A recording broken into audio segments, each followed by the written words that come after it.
So the next speaker is Rick Jesbers from KU Leuven in Belgium, and he's going to talk about HIV-1 integrase variants that retarget proviral integration and are associated with disease progression. Thank you very much for this kind introduction. And considering the motto of this session, I'm afraid I will be the odd one out here as a molecular virologist, and I hope the survival of the fittest also applies to me. I will talk to you about the PhD project of outstanding PhD student of mine, Jonas de Meulemeester. And it's interesting to know that what we're studying in our lab is we're actually developing viral vectors as well for gene therapeutic applications. And we try to understand the how and the why of viral integration and integration site selection. Now, it's known that integration site selection is not random among retroviruses in general. And it depends actually on the nuclear entry route, on the whole cell cofactors that are used by the different retroviruses, and especially by the viral integrase itself, which will define the specific spot of integration. So integrase is picking the spot, and even though for integrase itself, it doesn't really recognize a specific sequence, we can define a sequence signature for the HIV integrase, as indicated here and this is missing, this will come back in the later slides. We can define a signature, or actually a footprint, of the intosome of lentiviruses and retroviruses that show some sequence specificity of the integration site that is chosen for integration. And we questioned in how far can we predict, based on the integrase sequence, which kind of sequence will be selected. So Jonas built, based on the prototype fomivirus intosome target capture complex, for which we have a crystal structure, he built an homology model for the HIV-1 integrase. And although most of the interactions or the contacts we found with the target DNA are amino acids that contact the phosphodiester backbone, we also found two sites, more specifically serine 119 and arginine 231, to specifically interact and contact base pairs in the target DNA. First of all, we corroborated that these specific positions also showed substantial polymorphisms when aligning different other lentiviruses, lentiviral integrase sequences.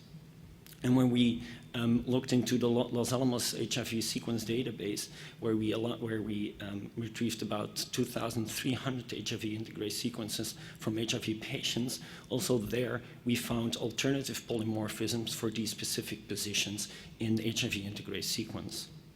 Now, what we did next is we wanted to interrogate what the effect was of these specific integrase mutations on the integration site itself and on the integration site distribution.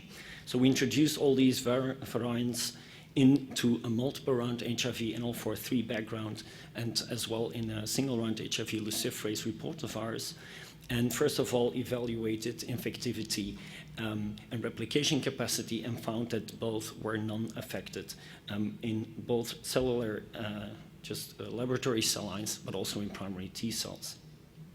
So next, we were looking at the integration sites themselves. We worked up about more than 36,000 integration sites for these different viruses carrying the integrase polymorphisms. And we actually, based on those integration sites, we defined the sequence logos, or the intosome footprints, for the respective mutations. So what you see here is actually the basic footprint for HIV-1 integrase. And on top of it, you see the bDNA representation of the target DNA, where I indicated the position of the respective amino acids that contact the target DNA base pairs. Now, let's first look, for example, at substitutions at position S119. Here at the left side, you see the wild-type integrase, and on the right side, I indicated the sequence signatures for the respective serine mutations we introduced. And I indicated here the base pairs that are significantly different from the wild-type sequence with an asterisk and in color. Now, similar data were obtained for the R231 position. Now we know that these specific target DNA contacts do affect the local integration site choice of the intasome. We can actually do some cool things. And what we did here is, I introduced you earlier to the signature of HIV, and here below you see the signature of equine immune anemia virus, which is a horse lentivirus. And you see that these two signatures are quite different. Now, the difference in target DNA contact points between HIV and EIAV are that the position 119 and 231, EIAV doesn't carry a serine but a threonine, and no arginine but a glycine. So what we did is we introduced actually these two mutations into an HIV background. And again, worked up integration sites showing that by introducing merely these two amino acid mutations, that the local integration site signature we obtained then for an HIV virus shifted to something that is highly reminiscent of the integration site signature of the equine immune anemia virus. Now, even though it's kind of obvious that when you start tweaking around the target DNA contact points that you affect local integration site distribution, that is not that evident when you zoom out and look at a more global integration site distribution pattern relatively to genomic features, which is presented here. So what I present you here is a heat map showing integration site distributions for the respective mutations in integrase relative to global genetic elements on the genome. And let me especially point out the S2G, the S2V, and the R2G mutation, which are single amino acid mutations in the HIV context, NL43 context, which result actually in a global redistribution of integration away from gene-dense regions. Now, this was all in a laboratory setup, mutating a wild type and a laboratory strain of HIV and evaluating integration sites in a cellular context in a laboratory cell setting. Now, thanks to the help of my CNHR mentor, Thumi Ndungu, and especially Pardas Madlala, a PhD student in his group, we had access to the information of patient samples, and we wondered whether these mutations, which do occur in patient samples as well, actually can be correlated with disease progression. And we used here for information of the Sinikitemba cohort, which is a chronic HIV subtype C infection cohort. And for 85 patients in this cohort, we actually had longitudinal follow-up data and information on the integrase sequence itself. So what I show here is the square root CD4 T cell counts, so at baseline, which do not show any significant difference between the different integrase polymorphisms shown here below.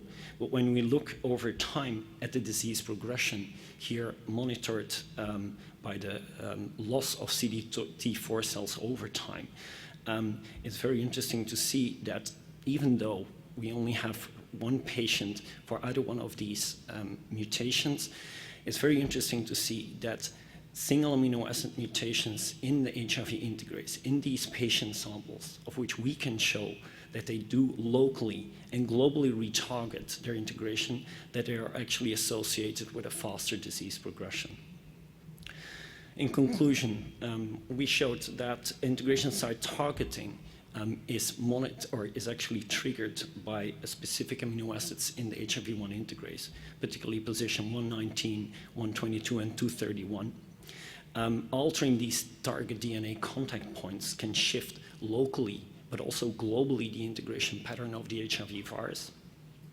And we at least could show a correlation or a link between these specific mutations and the disease progression in an HIV-1 infection cohort. What are the implications now of these data? And to extrapolate, for example, the integrase 119 position is implicated also in immune evasion from an HLA-C05 epitope, which indicates an interplay between immune pressure and viral integration selection. The integrase 119 polymorphism is actually also playing a role in integrase inhibitor resistance, which implicates an interaction between antiretroviral therapy and viral integration site selection.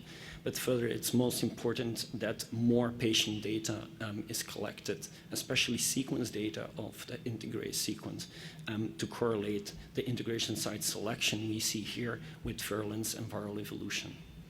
And with that, I would like to thank you for your attention and especially acknowledge my mentor, Professor Zeger Bieser, Jonas de Meulemeester, an excellent PhD student in my lab, collaborators and funding.